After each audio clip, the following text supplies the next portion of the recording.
Tennis, Indian Wells, Federer, une bataille, un record et une finale sublime pour la 8e fois dans sa carrière hors norme. Roger Federer disputera dimanche la finale du Masters 1000 d'Indian Wells. Mais le N1 mondial est passé tout près de la défaite samedi. Le Suisse a dû batailler face à Borna Coric, 5-7, 6-4, 6-4.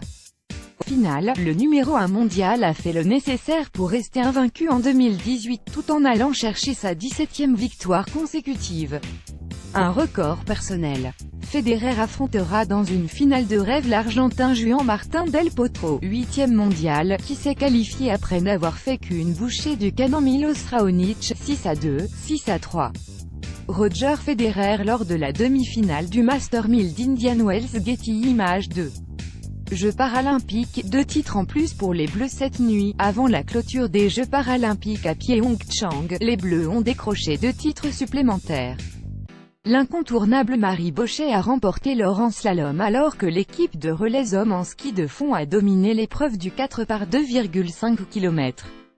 Avec 20 médailles dont 7 en or, la France termine à la 4e place au tableau des médailles, soit une de mieux qu'à Sochi, 12 médailles dont 5 en or. 3. Football, Ligue 1, une folle soirée. Drôle de soirée. Montpellier et, surtout, Toulouse, ont cru tenir des victoires précieuses dans la course à l'Europe et au maintien, dans le cadre de la 30e journée.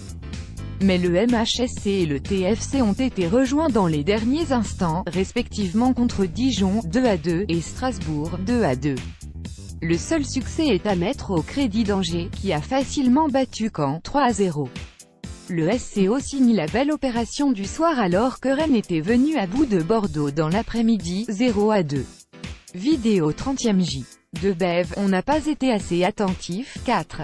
NBA, LeBron réveille les CAVS. LeBron James a apporté une victoire précieuse à Cleveland, pourtant décimé par les blessures, sur le parquet de Chicago, 114-109, cette nuit. The Chosen One a une santé de fer et semble infatigable à 33 ans. Il s'est offert le 70e triple-double de sa carrière avec 33 points, 13 rebonds et 12 passes et continue d'affoler les statistiques. Sans Stephen Curry ni Kevin Durant, Golden State a surclassé Phoenix, 124-109.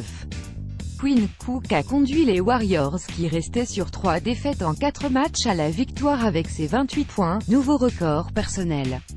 On a aussi retenu pour vous rugby, top 14, La Rochelle a fait son retour dans le wagon des qualifiables en battant Lyon, 19-15, tandis que Pau a été stoppé à Clermont, 38-14, samedi lors de la 21e journée de top 14.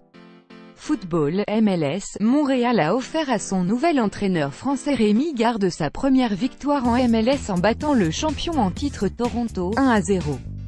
Boxe, l'Américain Jos Carlos Ramirez s'est emparé à New York du titre WBC vacant des souches super légers de boxe en battant au point son compatriote Amir Imam. Golf, le Suédois Henrik Stenson est toujours en tête du Arnold Palmer Invitational après le 3e tour disputé samedi à Vail, tandis que l'Américain Tiger Woods est passé de la 17e à la 10e place. La vidéo de rattrapage vidéo, l'OM, l'antidépresseur idéal pour un Noël en crise. Le tweet qui nous rajeunit de 10 ans. Ce que vous ne manquerez pas de suivre aujourd'hui. Moto GP du Qatar, grande première pour Zarco. Regardez cet événement sur Eurosport Player. La saison de MotoGP ne pouvait pas mieux commencer pour Johann Zarco, Yamaha Tech 3. Le Français aura une nouvelle chance de signer la première victoire de sa carrière en MotoGP en s'élançant dimanche en pole position lors du Grand Prix du Qatar, première manche de la saison 2018. Ce succès, il a tutoyé à plusieurs reprises l'an dernier, 2e en France et à Valence, 3e en Malaisie, serait le 4e pour un Français dans la catégorie reine de la vitesse moto, après Pierre Monneret au GP de France 1954, Christian Saron au GP d'Allemagne 1985 et Régis Laconi au GP de Valence 1999. Vidéo, Zarco, le retour du héros 2. Football, Ligue 1, un dimanche de dingue. Le PSG peut se rapprocher du titre mais il faudra en faire beaucoup plus que ces dernières semaines pour vaincre le Nice de Balotelli sur sa pelouse dès 13h. Nantes tentera de relancer sa saison à Metz, 15h, alors que les Verts essaieront de poursuivre leur spectaculaire redressement face à Guingamp, 17h. Mais le choc que toute la L1 attend opposera Marseille à Lyon, 21h. Le match le plus important de la saison de l'OL, nous a confié ce samedi le président des Gones Jean-Michel Aulas. Et il est bien difficile de croire que Bruno Genesio survivra à un nouveau revers. Vidéo, l'OM va enfoncer l'OL, c'est FIFA 18 qui le dit.